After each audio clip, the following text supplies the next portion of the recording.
ओम कृष्णाय नमः। आप सभी का मेरे YouTube चैनल भक्ति सागर में पुनः स्वागत है।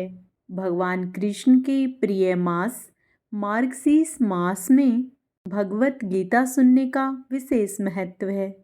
आज के अपने इस वीडियो में श्रीमद् भागवत गीता के महात्म्य के प्रथम अध्याय के कुछ श्लोकों का वर्णन करेंगे।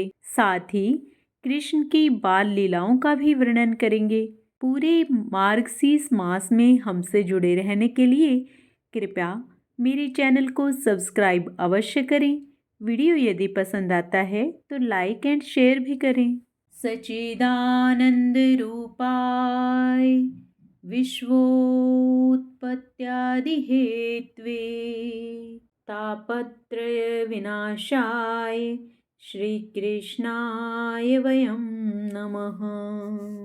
श्रीमद् भागवत जी के महात्म्य के प्रथम अध्याय के पहले श्लोक में सत चित आनंद स्वरूप परमात्मा की स्तुति की गई है, नमन किया गया है, जिसके द्वारा इस जगत की उत्पत्ति, पालन तथा विनाश आदि हो रहा है तथा जो इस जगत के प्राणियों को उसके जीवन में व्याप्त त्रितापों, दैहिक, दैविक और भौतिक तापों अर्थात कष्टों से मुक्ति प्रदान करने वाला है।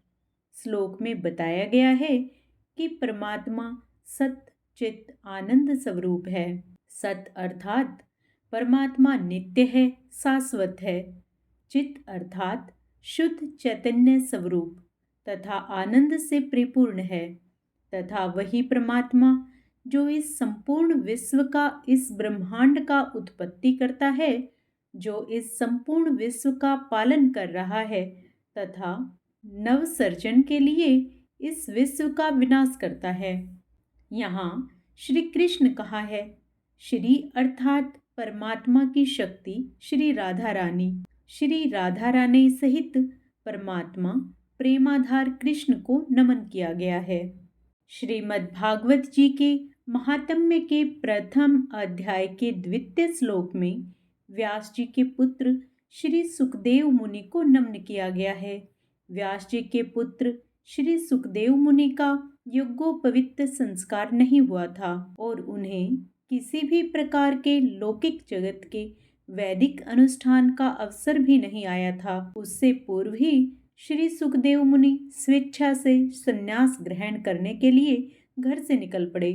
इस दृश्य को देखकर उनके पिता व्यास जी उनकी विरह से व्याकुल होकर उनके पीछे पीछे चल पड़े और उन्हें पुत्र पुत्र कहकर पुकारने लगे कि बेटा कहाँ जा रहे हो। श्री सुखदेव मुनि जन्म से ही आत्मज्ञानी थे। वो वस्त्र भी धारण नहीं करते थे। वो परमात्मा भाव में तल्लीन थे। सो उन्होंने पिता की आवाज नहीं सुनी और उनकी तरफ से वृक्षों ने व्यास जी के लिए उत्तर दिया था। ऐसे परमात्मा भाव में निरंतर तल्लीन रहने वाले सुखदेव मुनि को नमन है। श्रीमद् भागवत जी के महात्म्य के प्रथम अध्याय के तृतीय श्लोक में वर्णन है कि एक बार भगवत रास अमृत का पान करने में अत्यंत प्रवीण सौनकादि मुनिजन नैमिषारण्य नामक ऋषियों की पवित्र तपोभूमि में एकत्रित हुए और मुख्य आसन पर आसीन श्री वेद व्यास जी के परम शिष्य श्री सूत जी महाराज को नमन कर रहे हैं और उनसे निवेदन कर रहे हैं। श्रीमद् भागवत जी के महात्म्य के प्रथम अध्याय के चतुर्थ श्लोक में वर्णन है कि भगवत अनुरागी पुण्यात्मा सौनकादि मुनिजन श्री वेद व्यास जी के परम शिष्य श्री सूत जी महाराज से प्रेम पूर्ण भाव से कह रहे हैं कि हे सूत जी महाराज, आप परम ज्ञानी हैं। आप श्री वेद व्यास जी के परम शिष्य हैं। आपका ज्ञान अज्ञान स्वरूपी अंधकार को समाप्त करने के लिए करोड़ों सूर्यों के समान है। हम परमात्मा की आनंदमयी अमृत स्वरूप कथा रसायन का पान करना चाहते हैं। यहाँ एक बात विशेष ध्यान देने वाली है कि सौनकादि ने परमात्मा कथा सार को रसायन कहा, अर्थात परमात्मा की कथा अमृत तरल है, द्रव्य रूप है, जिसे ग्रहण करने के लिए चबाना या खाना नहीं पड़ता। किसी भी प्रकार का उद्योग नहीं करना पड़ता। परमात्मा कथा अमृत रसायन है जो स्वयं करण ग्रहण करने से धन्य हो जाते हैं। श्रीमद् भागवत जी के महात्म्य के प्रथम अध्याय के पंचम श्लोक में वर्णन है कि भगवत अनुरागी पुण्यात्मा सोनकादि मुनिजन श्री वेद व्यास जी के परम शिष्य श्री सूत जी महाराज से प्रेम पूर्वक भाव से कह रहे हैं कि हे सूत जी महाराज, भक्ति, ज्ञान और वैराग्य से प्राप्त होने वाले परम विवेक की वृद्धि किस प्रकार होती है तथा परमात्मा सच्चिदानंद विष्णु के अनुरागी भक्त वैष्णवजन किस प्रकार इस जगत की माया तथा मोह से मुक्ति की अवस्था प्राप्त करते हैं। इस श्लोक में यह पूर्णतः स्पष्ट है कि परमात्मा की भक्ति में लीन रहने वाले श्री कृष्ण प्रेमी जनों को ज्ञान की उपलब्धि होती है तथा वह ज्ञान ही वैराग्य को घटित करता है। और इस सबसे उच्च श्रेणी की बात यह है कि भक्ति, ज्ञान तथा वैराग्य से भी ऊपर की एक अवस्था है जिसमें परमात्मजन निरंतर परम विवेक की जागृत अवस्था में रहते हैं।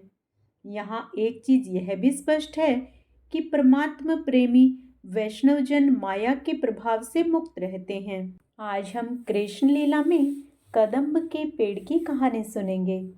मथुरा के गोकुल में करीब 6000 साल पुराना कदम का वृक्ष है जिसको लेकर माना जाता है कि इसी स्थान पर भगवान कृष्ण ने माता यशोदा को ब्रह्मांड के दर्शन कराए थे। ब्रज की भूमि के कण कण में भगवान श्री कृष्ण से जुड़े तथ्य, उनसे जुड़ी कहानियां हमेशा श्रद्धालुओं की जुबान पर रहती हैं। यह जगह आज भी कृष्ण भक्तों के लिए आस्था की विशेष जगहों में से एक है। कदम का यह वृक्ष यमुना के किनारे है। ऐसे में इसलिए घाट पर श्रद्धालु कार्तिक पूर्णिमा के समय पहले यमुना में स्नान करते हैं, उसके बाद इस वृक्ष की पूजा करते हैं। मान्यता है कि यहाँ पर बाल कृष्ण ने गोप बालकों के साथ खेलते हुए मिट्टी खाई थी। माँ यशोदा ने बलराम से इस विषय में पूछा, तब बलराम ने भी कन्हैया को मिट्टी खाने की बात का समर्थन किया। मैया ने स्थल पर जाकर देखा और कृष्ण जी से पूछा, क्या तुमने मिट्टी खाई है? कन्हैया ने उत्तर दिया, नहीं मैया, मैंने मिट्टी नहीं खाई। यशोदा मैया ने कहा, कन्हैया अच्छा तुम मुख खोल कर दिखा। जब माता यशोदा ने भगवान कृष्ण का मुख खोला तो उसमें अनगिनत ब्रह्मांड, ब्रह्मा, विष्णु, महेश तथा चराचर सब कुछ कन्हैया के मुख में दिखाई पड़ा। उन्हें एक बार में ही पूरे ब्रह्मांड के दर्शन हो गए। कहते हैं कि इसी पेड़ के नीचे माता यशोदा ने ब्रह्मांड के दर्शन किए थे। मान्यता है उस समय कदम्ब के पेड़ ने दर्शन करके अमृतों की प्राप्ति की और इसलिए कलयुग में भी यह पेड़ कृष्ण भक्तों की मनोकामना पूर्ण करके उन्हें आशीर्वाद देता है। आगे का भगवत गीता का महात्म्य हम अपने अगले वीडियो में सुनेंगे। जय श्री कृष्ण।